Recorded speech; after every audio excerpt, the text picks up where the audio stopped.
In exactly 3 weeks, the country will head to the polls for the municipal elections. Campaigning by the various parties is, of course, in overdrive, with each of them vying for control.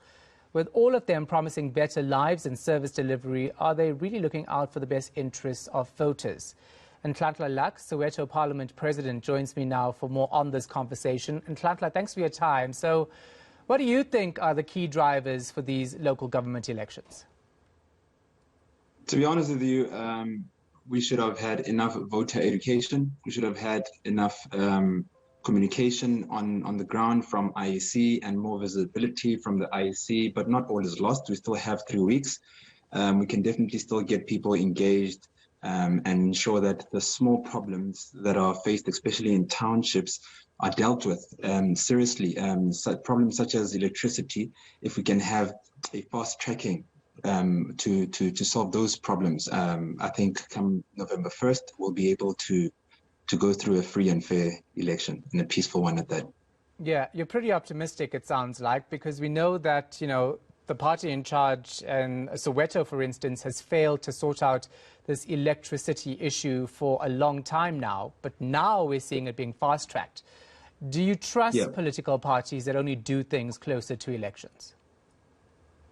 To be honest with you, our people have lost hope in politics as a system, not even a specific political party. And that's why you see the rise of young people being apolitical, meaning non-political. And that's why you even see, with the new opportunity of independent candidates, it's incredible, the number of independent candidates that we have. So in essence, just to answer your question, we've lost hope in politics, and we're just hoping that because we live in a democratic country, we can't be at the center of anarchy and stopping elections. We have to encourage positivity because it's important for this country to move forward. As much as we have big problems in Soweto, for example, we had a meeting in Shawela, and we decided that as much as we are so disgruntled as a community, let's give these elections an opportunity so that we discuss our disgruntlement and take them to November 7th after the elections. And we must just be active citizens and ensure that we contribute towards the elections happening, not towards a negative, some people are planning to disturb the elections. And that's something that we're totally against, because we must protect the democracy of this country as much as we can, whether or not we're disgruntled. Yeah, definitely. That's definitely the case. So, independence, you mentioned that, right? These are people who are generally from the community who say that they are looking out for the best interest of the communities they're in. Do you reckon that we're going to see more and more of these individuals actually being elected, given the unhappiness with the political parties we've seen in power over the past couple of years? To be honest with you, I think we're going to see big difference in terms of who is elected. I think we're going again towards another coalition government, and there'll be a lot of independents who also take a few wards. That's not even just a hopeful prediction. That's what we are seeing on the ground now. If I was to put my money on it, I'd definitely put my money on that there'll be a lot of independent candidates. They'll be walking away with it. Yeah, tell me what voters are looking for in your area, in Soweto. Look, voters are looking for consistency.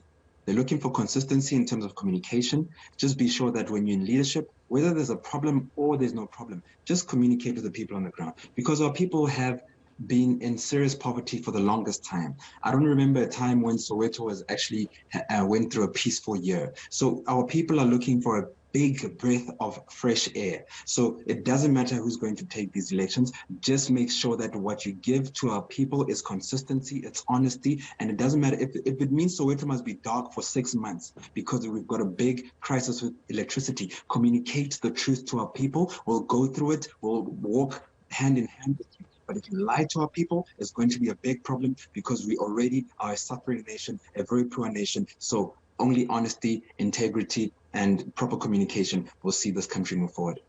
Yeah, the thing about allegiance and loyalty to the party is always brought up election time, because we've seen for the past 2.5 decades that people generally go and vote for the party they're loyal to, regardless of whether they deliver services or not. So if you had the chance to talk to people who are approaching this election that way, what do you say to them?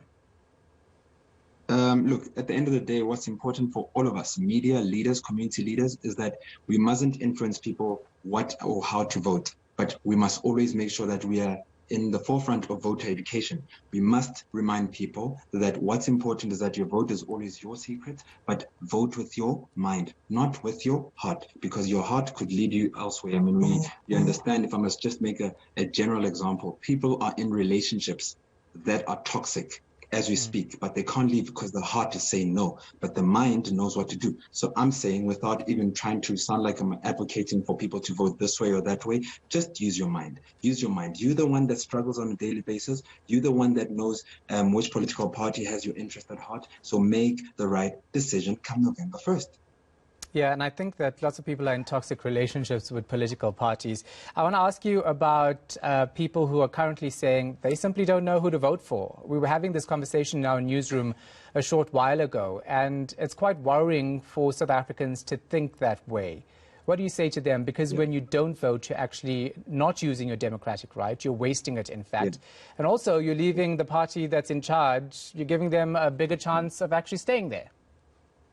Yes. So look, people who say they're not going to vote, it's again, voter education. You must understand what happens to your vote when you don't vote. So I suggest that if you are registered to vote, make sure that you go out there November 1st and vote. If you don't know who to vote for, give a very small political party your vote. But if you know who to vote for that person. And it's not late, guys. We still have 3 weeks ahead of these elections. It takes us 2 seconds to Google people and say, this person. Let's do the same with politics. Let's take politics and voting serious, because it is the heartbeat of our democracy in South Africa. So just Google, just research, use your phone to research, read all the manifestos, look at what the political parties are saying. Because another thing that we should all be mindful of is we should all kill the culture of being so loyal to political parties. You know, I see people on a daily basis doing more for political parties than they do for their own communities. And this country, communities are a foundation of our country. So if you all just do right by our communities and forget what politics is actually saying,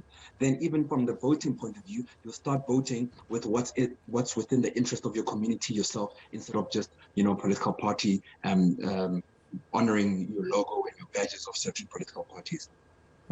So let's talk about manifestos, because you mentioned it, right? Do you reckon that these manifestos actually cater to the needs of South Africans, citizens who are struggling, or is it a populist promise to try to get people to vote for a specific party? Yeah, look, I think, again, when we get to election time, manifesto at the end of the day is just a piece of paper. Whether or not it's actioned out is a different story. Have we seen a manifesto being actioned out since 1994? It's a big argument.